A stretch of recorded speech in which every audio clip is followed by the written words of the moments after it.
आज फिर से आप सभी को मेरे चैनल पर स्वागत है। आज मैं एक शिव कथा सुना रही हूँ। एक धवलागिर पर्वत पर एक पंडित जी रहते थे। वह अपनी पत्नी के साथ रहते थे। पत्नी का नाम सुदेहा था। वो लोग अपने में बहुत, उन लोगों में प्रेम प्रेशर बहुत था। फिर रहने लगे, खुशी मन से रहते थे। रहते रहते कुछ दिन हुआ, दिन बीतने लगा, पर उन लोग को कोई संतान नहीं था।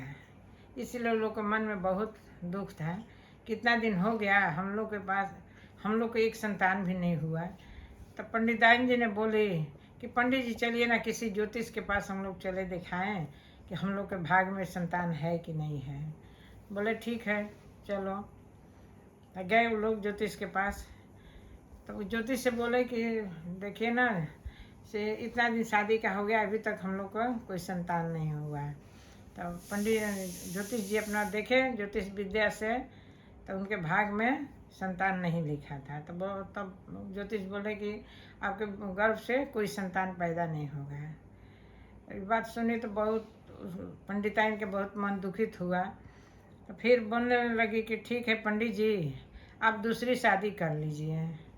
तो पंडित जी उनकी बात पर कोई विचार नहीं किए, फिर कुछ नहीं किया। तो फिर बोली कि अच्छा पंडित जी, एक मेरी छोटी सा बहन है, उसी से शादी कर लीजिए। फिर भी पत्नी के सामने उनको पंडित जी को झुकना पड़ा। तो किए, शादी करके लाए। छोटी बहन का घुसमा नाम था, उनका सुदेहा नाम था बड़ी का।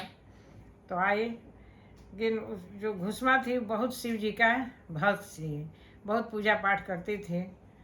पूजा पाठ में इतना लीन रहती थी कि रोज़ एक शिवलिंग बनाती थी, अब पूजा करती थी। पूजा करके एक तालाब में ले जा करके डाल देती थी शिव जी को, शिवलिंग को।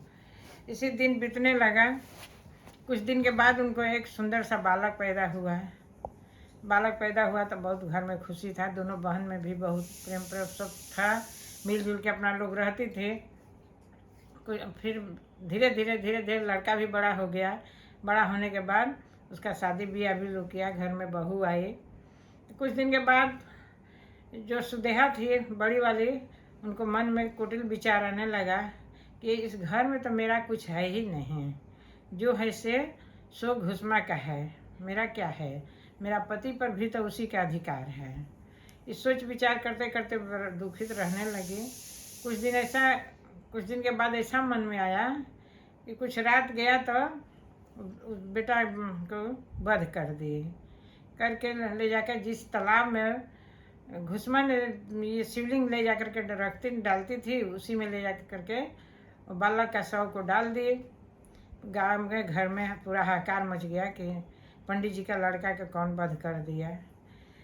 लेकिन पता नहीं चलता था कि बड़ी माँ की है। अब अपना पूरा लोट कर रो रही है बड़ी माँ, उसकी पत्नी, बालक का बहू रो रही है। लेकिन उसकी माँ घुसमा थी, उसको कोई फर्क नहीं पड़ता था। रोज़ के तरह ही वो अपना पूजा पाठ करती थी। शिवलिंग बनाई, फिर पूजा पाठ करके शिवलिंग को ले गई, उसी तालाब में ले जा करके तालाब में डाली। जिसे डाली उसे ही डाल करके पीछे मुड़ी, तब तक वो लड़का खिलखिलाकर हंसते हुए आकर के माँ के पैर पर गिर गया।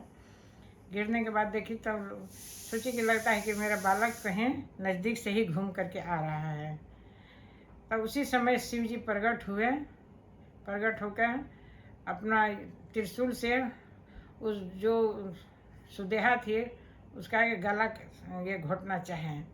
तब तक जो घुसमा थी पुजारी, तो वो बोली कि प्रभु, अगर मुझ पर आपको बहुत दया है तो आप इस अभागिन को, मेरी बहन को, इतना जो पाप की है उसका माफ़ कर दीजिए, उसको माफ़ कर दीजिए। फिर जा कर के से आप ही का पन प्रताप से, आप ही का दया से मेरा बालक फिर से मेरा गोद में आ गया है। इसलिए उस अभागिन का जो पाप है उसको क्षमा कर दीजिए। मेरा कथा समाप्त हुआ। आप सभी को मेरा कथा पसंद आया होगा तो चैनल को सब्सक्राइब कीजिएगा, वीडियो को लाइक कीजिएगा, ज़्यादा से ज़्यादा शेयर कीजिएगा। जय शिव।